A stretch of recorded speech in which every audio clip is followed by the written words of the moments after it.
23 years. 23 years I'd kept Meridian Chemical compliant with every environmental regulation in the book. My name was Daniel Rodriguez, and I'd just become another corporate casualty. The cardboard box felt heavier than it should have. My certifications, my awards, my spotless safety record, all of it meaningless to the new environmental safety director who'd arrived 3 weeks ago with his MBA and zero field experience. The company's moving in a new direction, Marcus had said, his smile sharp as broken glass. We need fresh perspectives. Fresh perspectives, code for cheaper labor, and corner cutting. I'd started at Meridian straight out of college, worked my way up from junior technician to senior environmental compliance officer. I knew every pipe, every valve, every potential hazard in that plant. I'd prevented 3 major incidents that could have cost lives. None of that mattered now. The security guard watched me load my car. Tom had been here almost as long as me. His eyes said everything his mouth couldn't. "Take care of yourself, Danny," he whispered. I drove home to my empty apartment. Lisa had left 6 months ago. Said I cared more about that plant than our marriage. Maybe she was right, but someone had to care. Someone had to stand between corporate greed and catastrophe. My phone buzzed. Text from my replacement, Jake Morrison. Fresh out of college, eager to please. "Hey Danny, quick question about the waste treatment protocols. The manual's confusing." I stared at the message. Part of me wanted to help. The other part remembered Marcus's smug face. I turned off my phone. 3 days later, Jake called. Then again. Then Marcus himself left a voicemail. "Daniel, we need you to return our calls. There's been a situation." I deleted it without listening to the rest. A week passed. I'd started job hunting, but my heart wasn't in it. 23 years of institutional knowledge, gone. They'd figure it out. They had to. Then I saw the news. Chemical leak at Meridian facility prompts evacuation of nearby neighborhoods. My blood turned to ice. I grabbed my laptop and pulled up the live coverage. Aerial shots showed a brown plume spreading from the east wing. The waste treatment facility, my facility. The reporter's voice cut through my shock. "Company officials say the leak has been contained, but the EPA has launched a full investigation." I knew that leak. I'd been tracking a hairline crack in Tank 7 for months. Had submitted 3 repair requests, all denied due to budget constraints. My phone rang. "Marcus." "Daniel, we need to talk." "Now you need to talk. This is serious.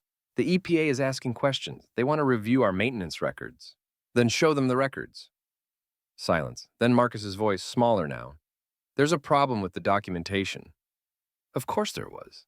I'd kept meticulous records, every inspection, every recommendation, every denial.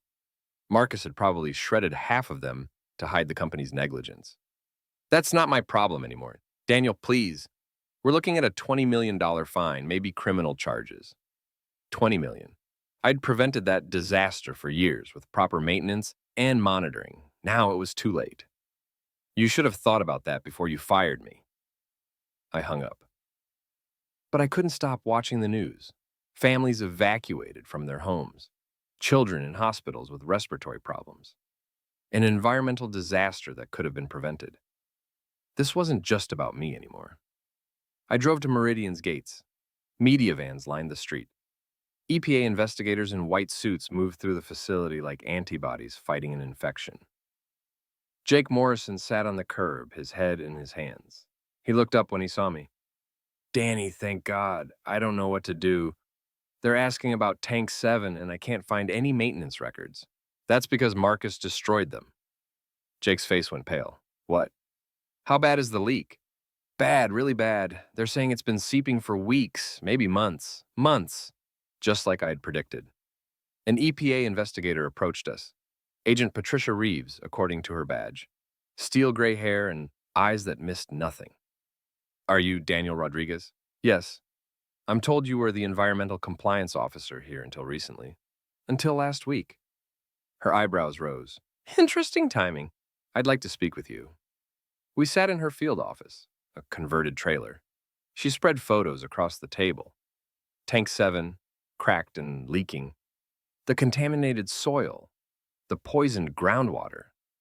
This didn't happen overnight, she said. No, it didn't.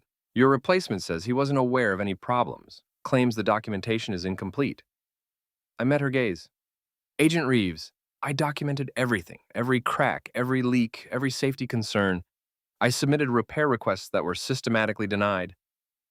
Do you have copies of these reports? I smiled for the first time in days. I have copies of everything. That night, I retrieved my insurance policy. A storage unit across town filled with boxes of documents, photocopies of every report I'd ever filed, digital backups of every email, 23 years of evidence.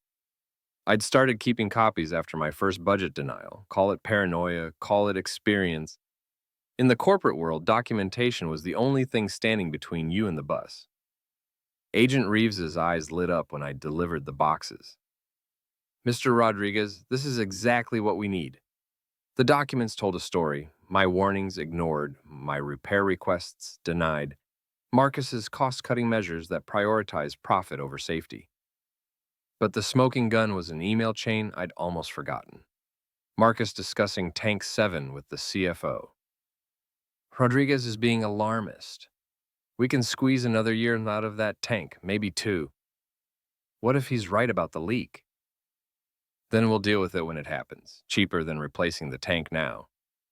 Agent Reeves whistled low. This is criminal negligence. The investigation moved fast after that. EPA teams swarmed the facility. Local news became national news. Meridian's stock price plummeted.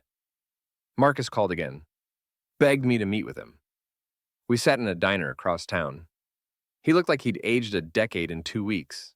His perfect hair was disheveled, his expensive suit wrinkled. You're destroying the company, he said. I'm not destroying anything. I'm revealing what was already broken. Do you know how many jobs will be lost if Meridian goes under? Do you know how many lives were put at risk by your negligence? He leaned forward, desperate.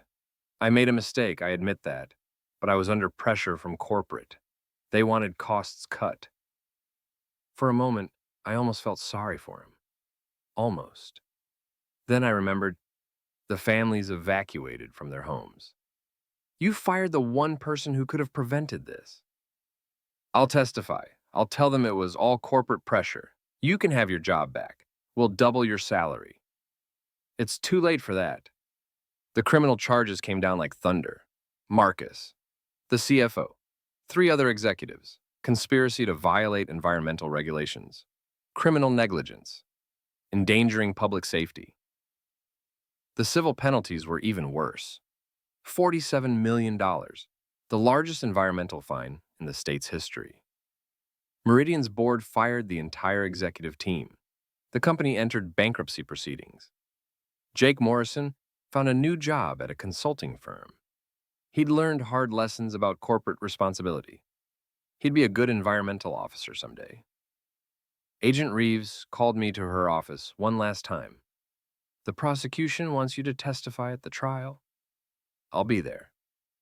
There's something else. The EPA is launching a new whistleblower protection program. We need experienced people to head it up. I looked out the window at the Meridian facility. Cleanup crews worked around the clock, trying to undo decades of damage. It would take years, maybe decades. What would the job involve? Investigating companies that prioritize profit over environmental safety, protecting employees who speak up about violations, making sure this doesn't happen again. Exactly. The trial lasted 3 months. I testified for 2 days, walking the jury through years of ignored warnings and denied repairs. Marcus's lawyer tried to paint me as a disgruntled employee seeking revenge. The evidence spoke louder than his objections. Marcus got 7 years in federal prison. The CFO got 5. The company paid restitution to affected families and funded a comprehensive environmental cleanup. My new office at the EPA overlooks the Potomac River. Clean water flowing toward the Chesapeake Bay. A reminder of what we were fighting to protect. The nameplate on my desk reads, Daniel Rodriguez, Director, Environmental Whistleblower Protection Program. Jake Morrison called last week. He'd found irregularities at his new company. Wanted advice on how to report them safely. Document everything, I told him. Make copies. Keep them somewhere safe. What if they fire me? Then you'll know you did the right thing. After I hung up, I thought about Marcus's words in that diner, about destroying the company, about jobs lost. He was wrong about one thing. I didn't destroy Meridian Chemical. They destroyed themselves the moment they chose profit over people. I just made sure the truth came to light. My first case as director involved a petroleum refinery in Texas. Employees reported safety violations. Management ignored them. Sound familiar? But this time was different.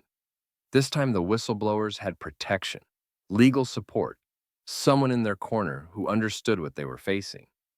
The refinery fixed the problems before anyone got hurt. That's what 23 years of experience looks like. Not just knowing where the problems are, but having the power to fix them. The intercom buzzed. My assistant's voice. Mr. Rodriguez, there's a call from a chemical plant worker in Ohio. Says his supervisor is cutting corners on waste disposal. I picked up the phone. Another whistleblower. Another chance to prevent disaster. This is Daniel Rodriguez. Tell me what you've seen. Outside my window, the Potomac flows clean and clear. Inside my office, another environmental officer finds the courage to speak truth to power. Some fires burn everything down. Others light the way forward. I've learned to tell the difference. The storage unit across from Meridian still holds my personal backup files. Insurance against corporate amnesia. A reminder that documentation is power and power must be used responsibly. Agent Reeves retired last year. She sent me a card. Thanks for proving that one person can make a difference. She was wrong about that too. It's never just one person. It's everyone who chooses to do the right thing, even when it costs them everything. Tank 7 was finally replaced last month. The new one meets all EPA specifications, has multiple safety redundancies, will be inspected monthly. The nameplate beside it reads, "Installed in memory of the environmental officers who tried to warn us." I added that nameplate myself. A reminder for future employees that speaking up isn't just a right, it's a responsibility. Marcus Williams was released on parole last month after serving 5 years. He works at a hardware store now. Stocks shelves, sweeps floors. Honest work. I saw him there last week when I was buying supplies for my apartment. He didn't recognize me at first. Then his eyes widened. Daniel. Marcus. We stood there for a moment.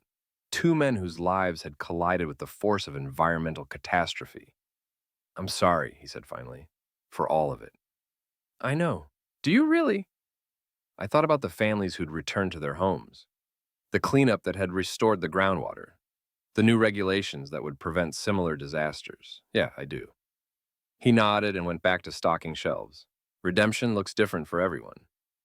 My phone rang as I drove home. Another whistleblower, another company cutting corners, another chance to choose between profit and people. "This is Daniel Rodriguez. How can I help?" The work continues. The water flows clean. And somewhere in America, an environmental officer is documenting everything, keeping copies, preparing for the day when truth must confront power. That officer won't stand alone. 23 years taught me that systems fail when good people stay silent, but they flourish when courage finds its voice. I found mine in a cardboard box and a storage unit full of evidence. Where will you find yours?